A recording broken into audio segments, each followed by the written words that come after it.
CCTV footage में देखिए किस तरह से ये शातिर कारीगर सोना स्कूटी की डिग्गी में रखकर फरार हुआ है।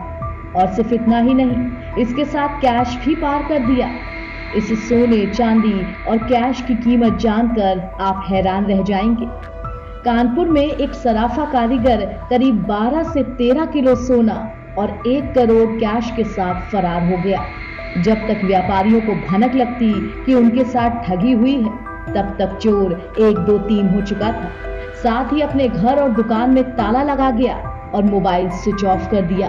अब इस घटना के बाद हड़कंप मचा हुआ है।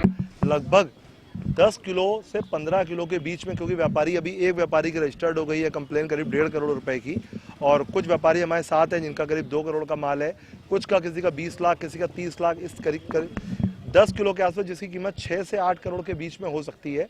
चूंकि एक FIR रजिस्टर्ड हुई है, बाकी अभी होनी बाकी है। तो आज हम लोग यहाँ पे JCP क्राइम नीलाब्जा चौधरी से मुलाकात करने आए थे।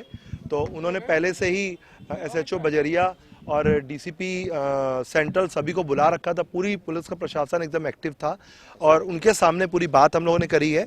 और अपनी बात को तो उन्होंने फौरन 1 या 2 टीमें अलॉट करने की बात कही है। मुंबई एयरपोर्ट और नेपाल बॉर्डर सभी जगह पे उनकी फ़ोटो को भेजने का काम किया है। और उनका कहना है कि हम जल्दी से जल्दी आपके जो रिकवरी है, क्योंकि हमारे कानपुर शहर के लिए भी एक मतलब ख़राब संदेश जाएगा कि हमारे यहाँ रिपोर्ट इस तरीके का कांड हुआ है, तो हम जल्दी से इसको रिकवर करेंगे। तो अभी ये कांड हमारे यहाँ कल हम लोगों ने दर्ज कराया, आज बात है। हम देखते हैं 2-3 दिनों में पुलिस प्रशासन इसमें हमें क्या मदद करके देता है। हाँ, कैश भी हमारे कुछ व्यापारियों का टोटल 1 से 1.5 करोड़ था। अलग अलग व्यापारियों को 2 लाख 5 लाख अलग अलग करके उसने जैसे अमानत में मांगा जाता है इस तरीके वो रुपया इकट्ठा, और उसका भागने का प्लान था। इस वजह से उसने कई व्यापारियों, किसी सेट, किसी से चूड़ी, किसी से जेवर मंगाया कि हमें कस्टमर को दिखाना है।